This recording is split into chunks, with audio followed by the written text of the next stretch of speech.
existing was because he was thinking, which was then this self-evident cogito ergo sum, which was I think, therefore I am. And I've sort of shamelessly taken the title from this Scientific American article, I think, therefore I err, which was about poor decision making. That's what I want to talk about, because I think it's a very important topic.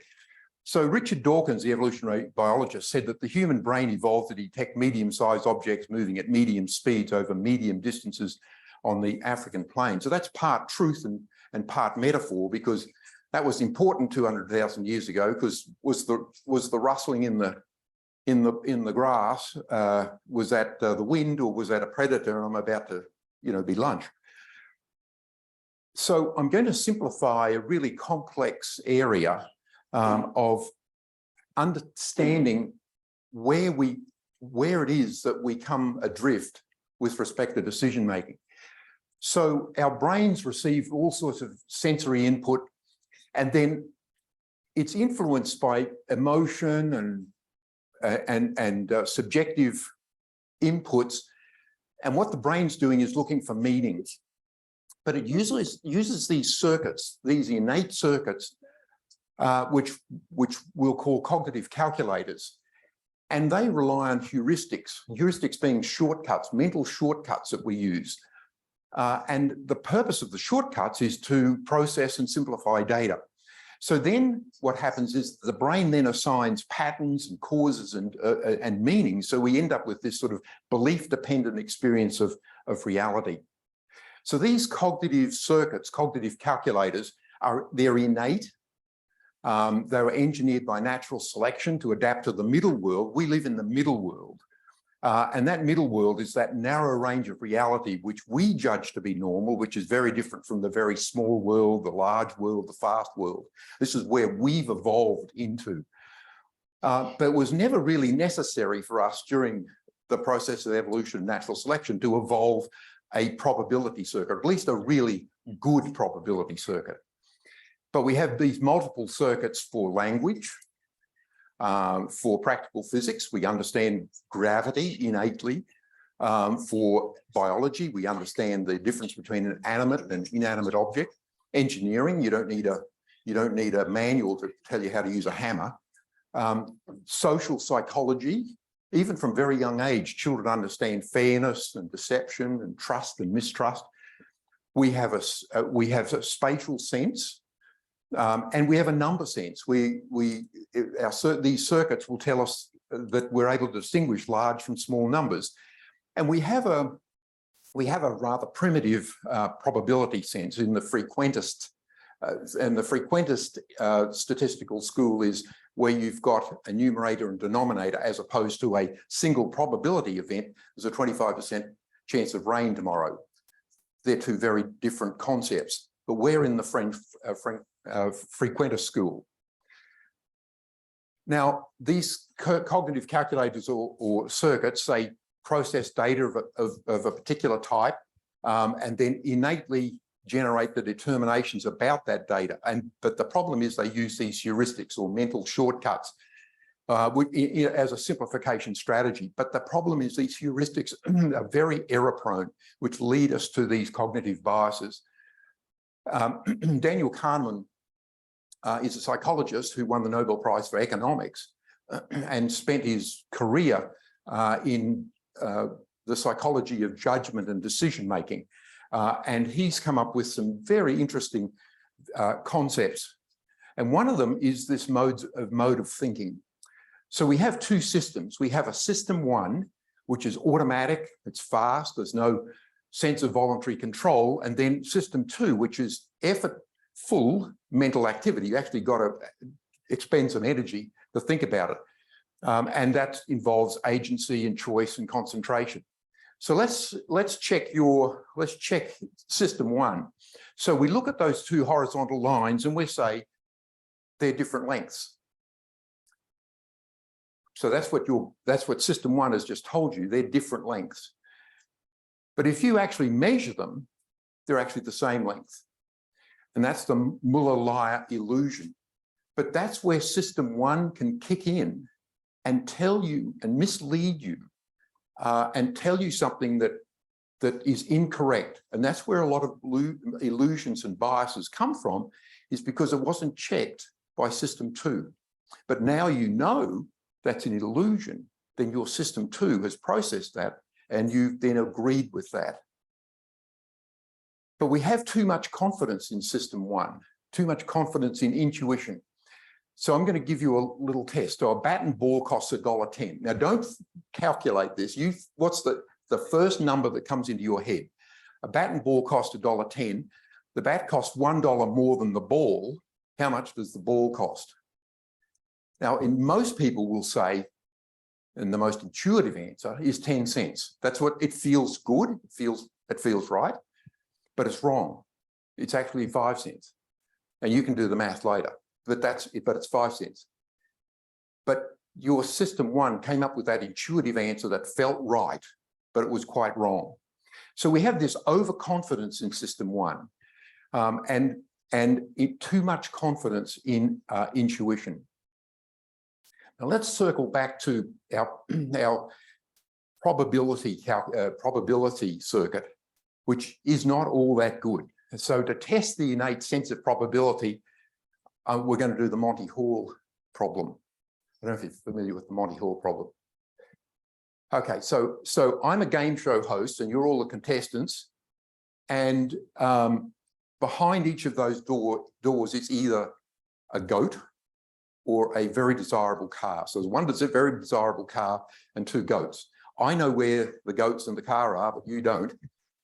So you select a door. So let's say you select door number 1. And there's a goat behind it, but we're not exposing the goat. But then I open door number 3 and there's a goat there. So what do? Do you stay with the 1 or do you switch to 2? Because most people say, well, it's 50-50 chance. Well, it's actually not. It's a third in door 1, third in door 2, third in door 3. But it's a Bayesian problem. I've given you some new information. And now all of that probability is now focused on door 2. So if you swap, your chances go up to 66% that you'll get the car. So by not swapping, you've got a 33% chance of getting the car and 66% chance of getting a goat. But if you swap, it's 60% of the car and a 33% chance of a goat. Now that's counterintuitive. It doesn't seem obvious, but if you did this on a simulator on a computer 100 times, that's what you would get. So we have trouble keeping track of relative frequencies of events, and we use correlational thinking. So we tend to store relevant information, not in terms of probabilities. We don't think in terms of probabilities, but rather in frequencies of salient co-occurrences. That's how our brain works, because we're just not good at intuitive probabilistic reasoning.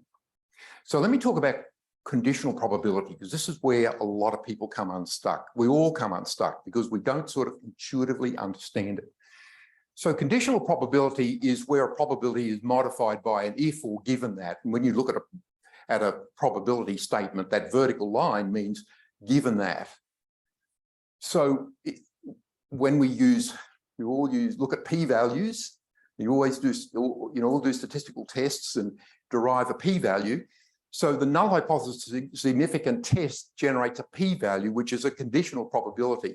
Now, what a lot of people think they're getting with a p-value is the p-value is the probability of the null hypothesis being true given the data. That's what so many people think, but that's not what you get. It's the probability having that data given that the probability, that the null hypothesis is true. And there are very, very different probabilities. So you think about the difference between the probability of being female, given that you're a cardiothoracic surgeon, versus probability of being a cardiothoracic surgeon, given that you're a female. Very, very different. So people get those very confused. And when you confuse those two probabilities, that's called the inverse probability fallacy. Now, there's another place where this plays out. That's in the courtroom. So a car was stolen and recovered. Investigators found a fingerprint and compared with a database containing 20 million fingerprints, and an individual was identified because his fingerprints were in the database and charged with the crime. So at the trial, the prosecutor claimed that the fingerprint match is so good that the defendant is clearly guilty. But the defense attorney says to the investigator about what's the chance that the fingerprints from two individuals could match. And the answer to that question is 1 in 5 million. Therefore, there could have been 4 people who were responsible for the crime. So we've got 2 different probabilities, conditional probabilities. The prosecutor is saying the probability of a match, fingerprint match, given that the defendant is not guilty. The defense attorney, and the jury is being asked this, is to calculate the probability of being not guilty given that you have a match. So here's what the prosecutor is saying. Probability of a match being not guilty. Now remember, that's what you're getting with a p-value. So you've got to look at the not guilty column. So there are 3 not guilties with a match, and then 19,999,996 with no match, not guilty. So the prosecutor's claim is that that probability of having a match being not guilty is 0.00, etc. 15. So the prosecutor will say that probability is so low of having a match, given that you're not guilty, that the defendant must be guilty. But that's not a claim of guilt. That's a claim about the reliability of fingerprinting. So let's look at what the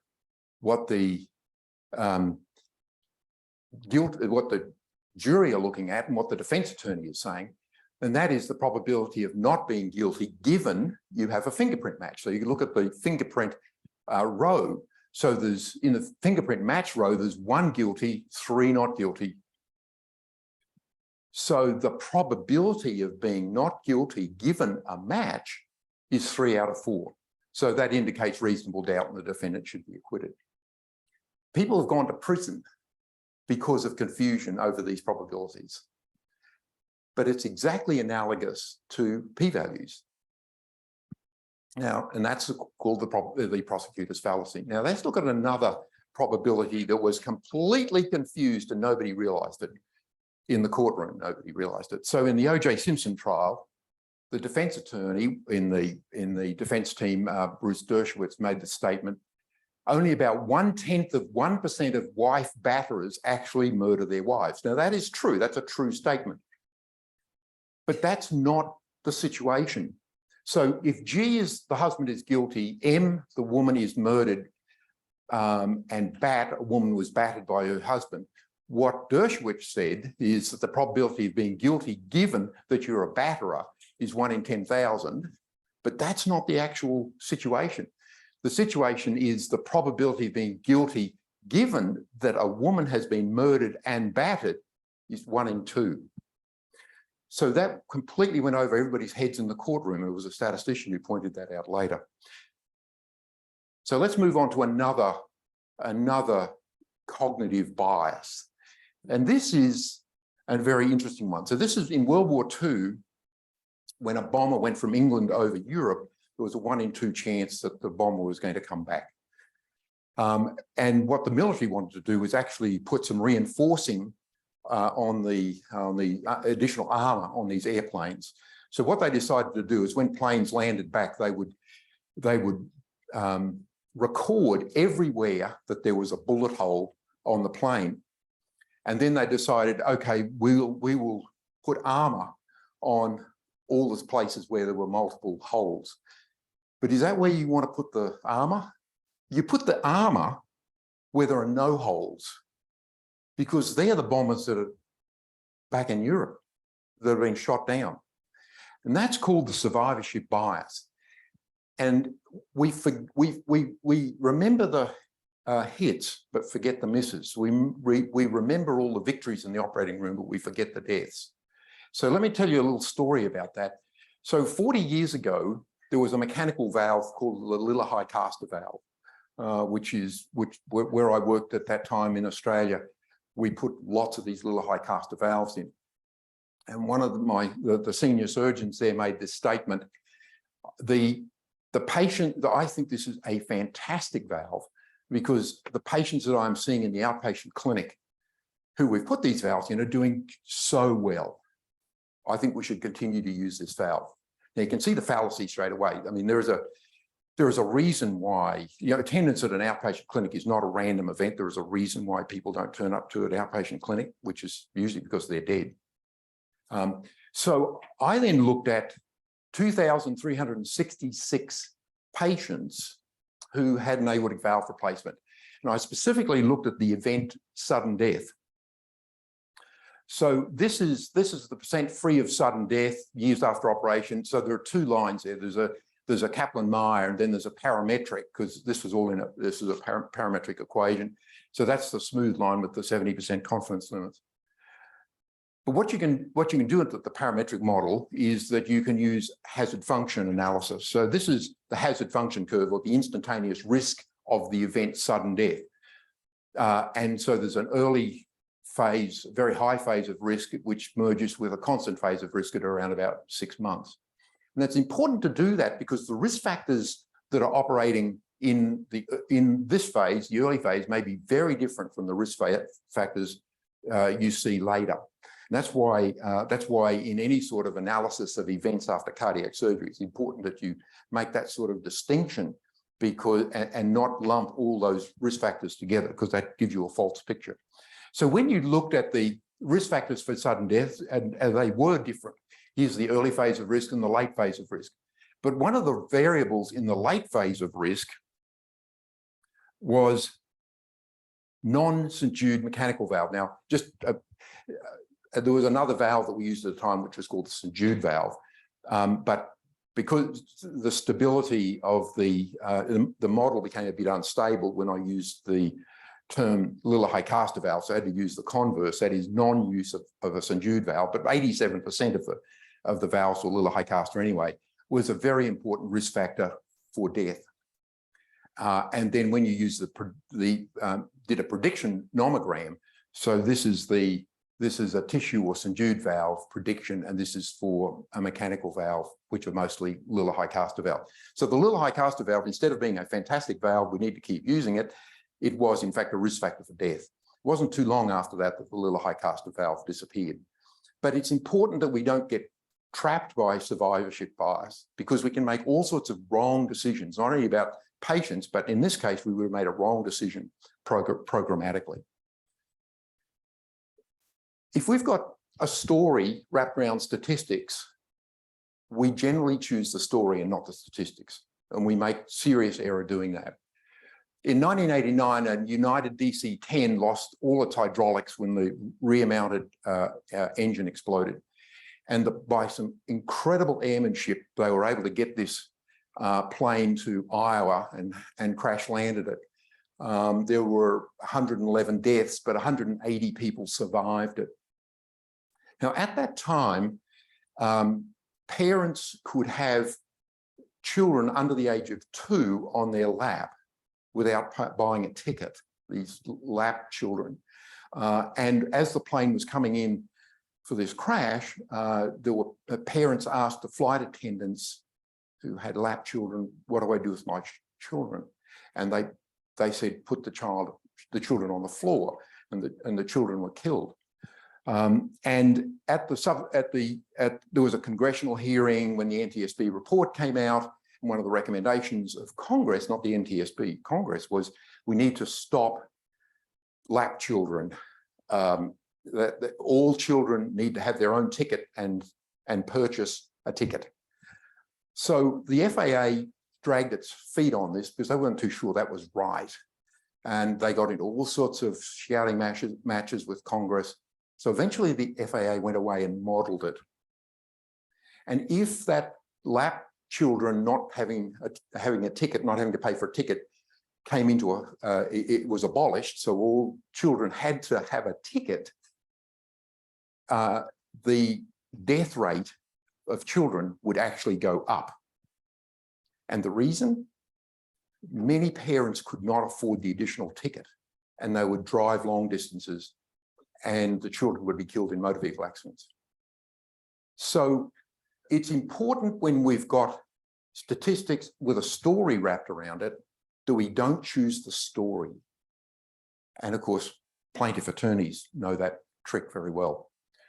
So let's move on to another cognitive error. So here's a question for you. Steve is a shy, nerdy young man, somewhat withdrawn, likes things to be orderly and has a passion for detail. What do you think Steve's occupation is most likely to be, a farmer or a librarian? Now, most people will say librarian, but the answer is farmer. There are many, many, many more farmers than there are male librarians. We forget the base rate. So the base rate neglect is ignoring general statistical information in favor of some specific situation. So let me give you a little quiz. So this base rate neglect is really important in diagnostic testing. So here's a quiz. A test for a viral disease is 100% sensitive. The test has a false positive rate of 5%.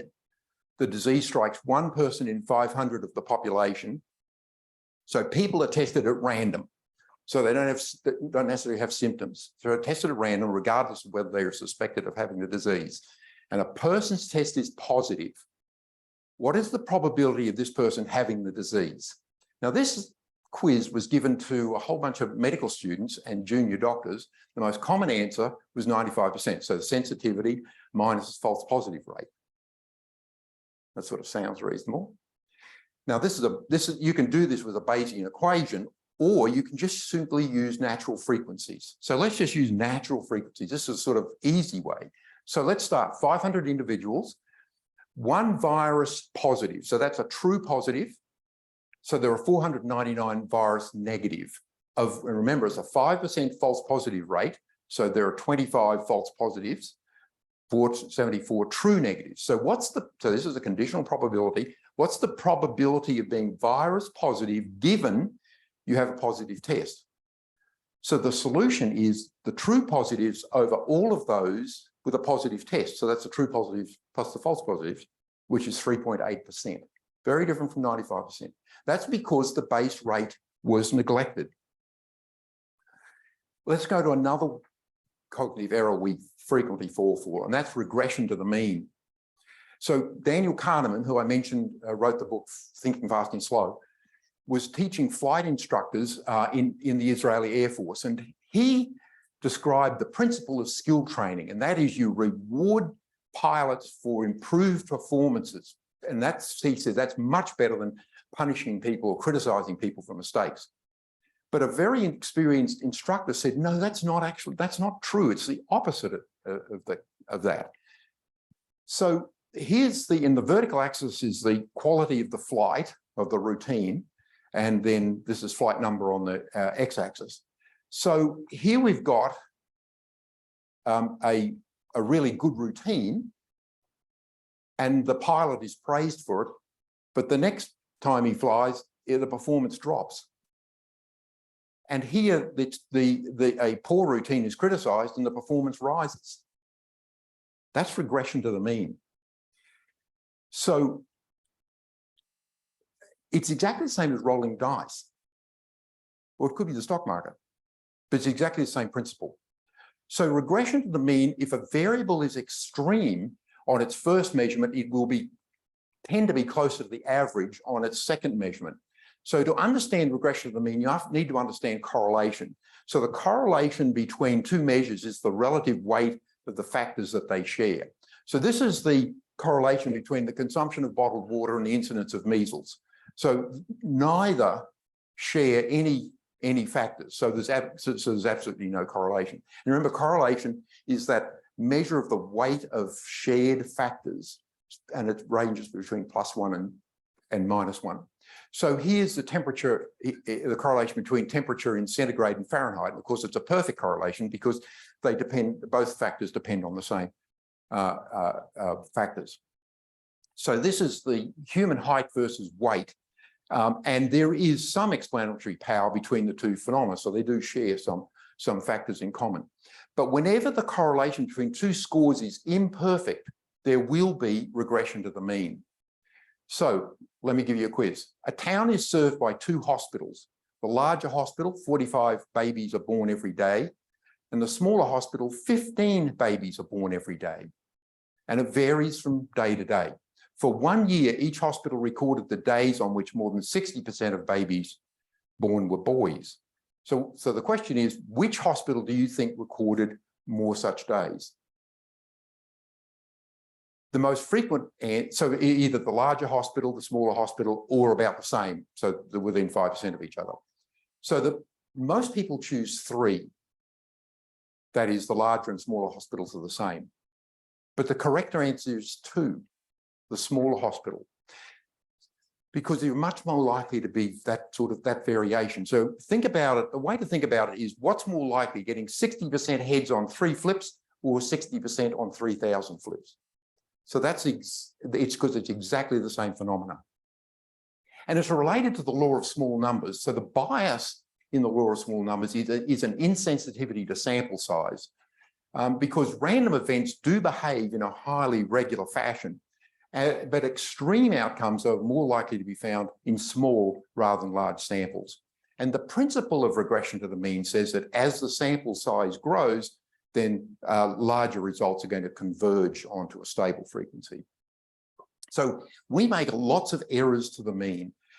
We see patterns where patterns don't exist. We have exaggerated confidence in small samples, and we ascribe causes that are inevitably wrong, and we misperceive randomness. So that's the problem with regression to the mean. Let me move to another one, the post-hoc ergo propter hoc fallacy. That is, after this, therefore because of this.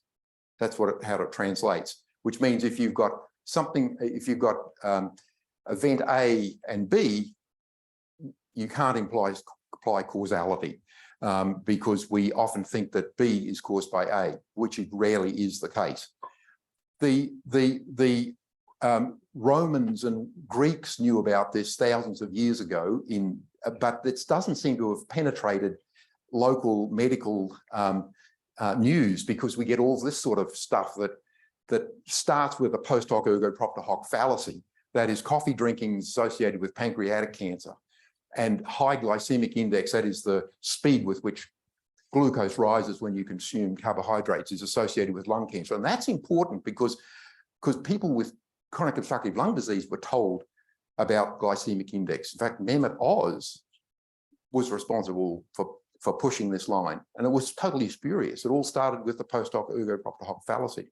Here's a new one that I recently saw. Eating blueberries can boost memory and mild cognitive impairment. But these are sort of all a bit trite, but every now and again you get a really, really bad post-hoc ergo propter hoc fallacy. And this started with Andrew Wakefield, the physician researcher in the UK, who found this spurious association between MMR vaccination and autism. And to the everlasting shame of the Lancet, they published that paper, which was subsequently retracted. But it got a lot worse than that. It started with the post-hoc ergo propter hoc fallacy, but then it morphed into something else, which was characterized by sheer venality. So it then was discovered that he was actually on the payroll of a plaintiff law firm that were representing parents who were suing vaccine companies. And if you ever want to read about it, there's the book that documents the whole thing, The Doctor Who Fooled the World by Brian Deere. And this will go down as probably one of the worst cases of medical fraud in history. But it all started with a post-hoc ergo propter hoc fallacy. Berkson's paradox. Have you ever heard of Berkson's paradox? Once you know it, you'll start seeing it. And I think it's a very interesting phenomenon. So this is an ascertainment or sort of selection bias in which unrelated diseases become spuriously associated. It actually was described 75 years ago when a relationship between hospitalized patients who had cholecystitis not having diabetes was a risk factor. Not having diabetes. And it's counterintuitive, of course. The best description I've ever seen of understanding this Berkson's paradox was by Jordan Ellenberg, who's a mathematician. So if you go to the dating community, the general population into the dating community, is there a relationship between physical attractiveness and talent? There is none.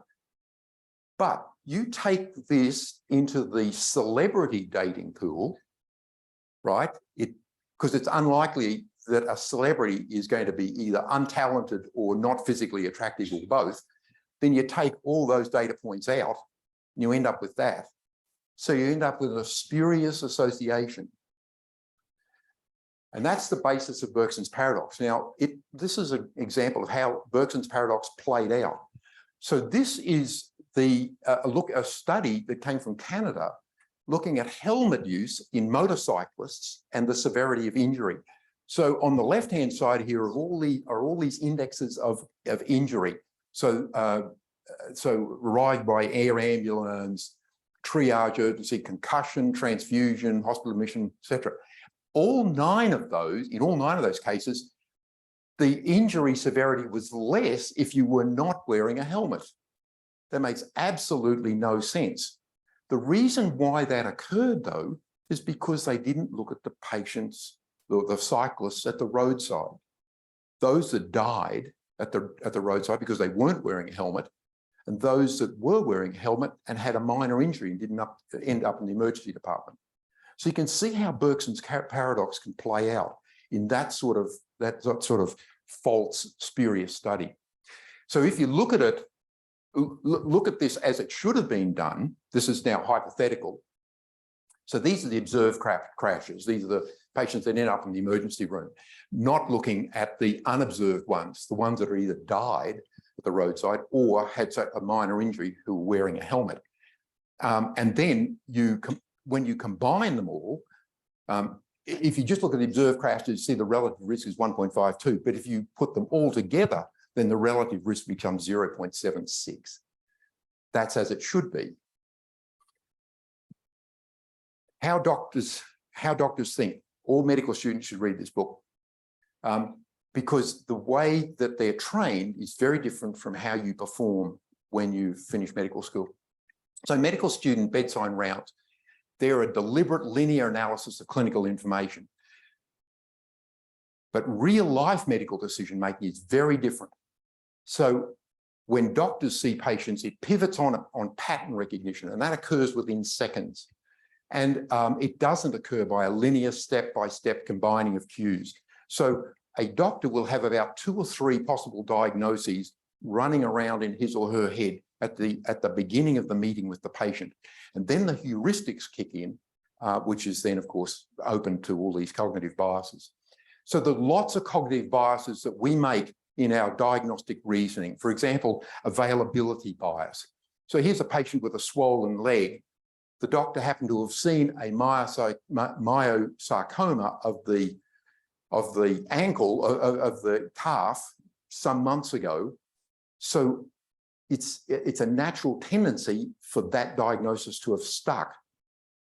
And the patient goes down that sort of investigation line. But really, it was a DVT. But we're all open to that bias. Premature closure bias. So this is a renal transplant patient on immunosuppression who comes in short of breath and with crackles and that chest X-ray, and a diagnosis of heart failure is made. But of course, not all options were considered. We're all open to that possibility. Anchoring bias. So the first diagnosis we made, we stick with it, even in the presence of conflicting information. So a 6'5", 15-year-old netballer is taken off the court with chest pain, taken to an emergency department, and the diagnosis of chest wall pain is made. And the patient is sent for a non-urgent chest X-ray.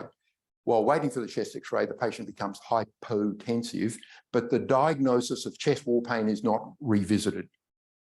And there is the through and through tear from the acute ascending aortic dissection.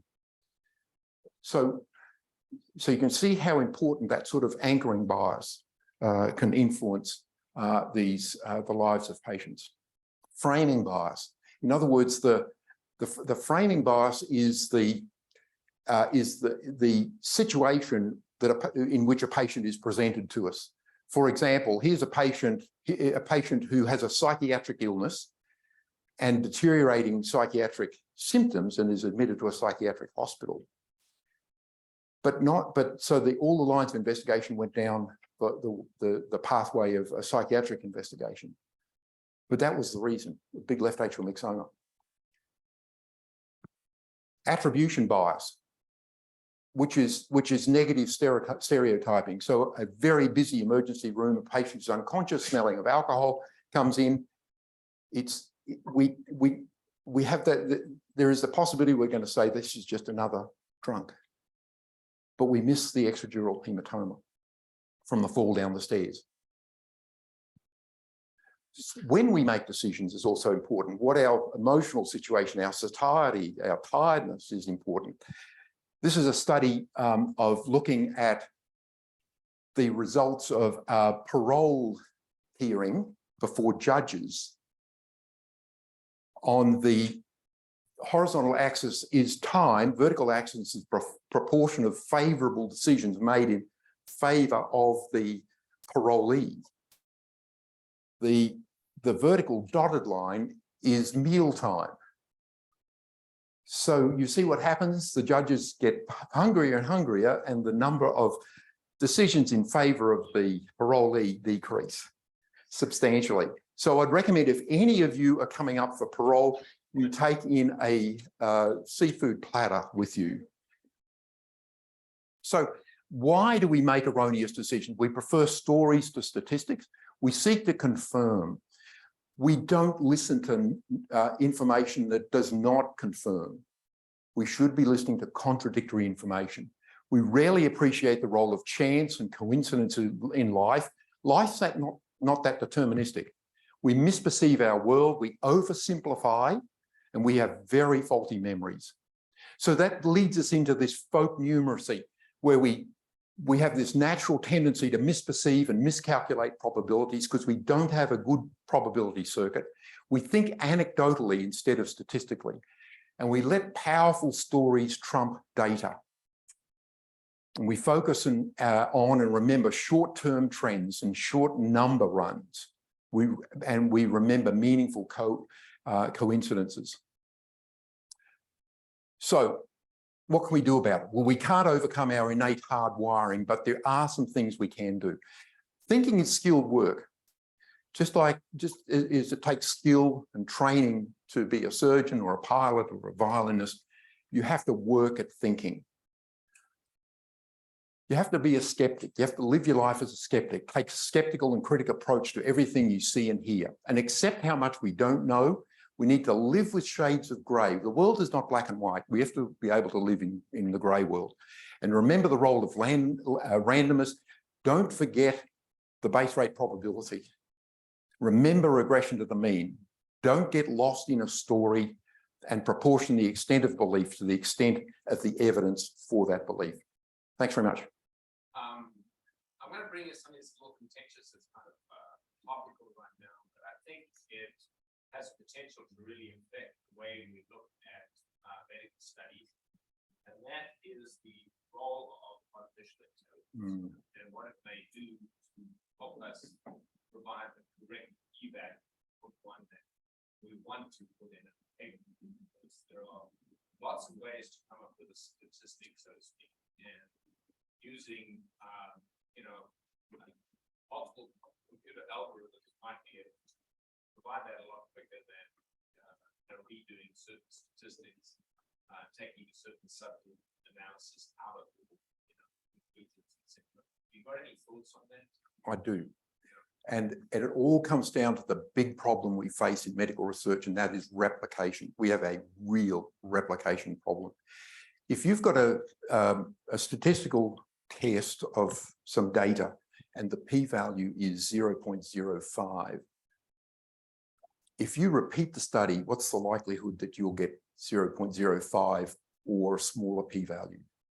It's 50%. Because we have such a low bar.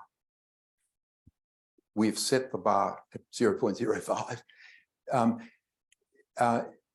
And it doesn't have to be 0.05. We could set it whatever we like, depending on what we want as the confidence for the finding. For example, when CERN were looking for Higgs boson, you know, the subatomic particle that gives mass to electrons and so on, they set their p-value bar at 0.6035. So perhaps we should be doing something like that, because 0.05 is an unbelievably low bar if you're going to get 50% replication rate. And p-value, and of course, there's, you pointed out, p-values are so misused because of all this, you know, p chasing, right? P jarking, justification after the results are known, and p harking, hypothesizing after results are known, and never trust a p-value on a sub-study. It's invariably not correct. So they're my thoughts on that, but we have a huge problem with replication. We have a crisis of confidence in replication. And that's why there was a paper published a long time ago, why all medical research is false. And that's because we don't help the situation, because the replication rate is so low.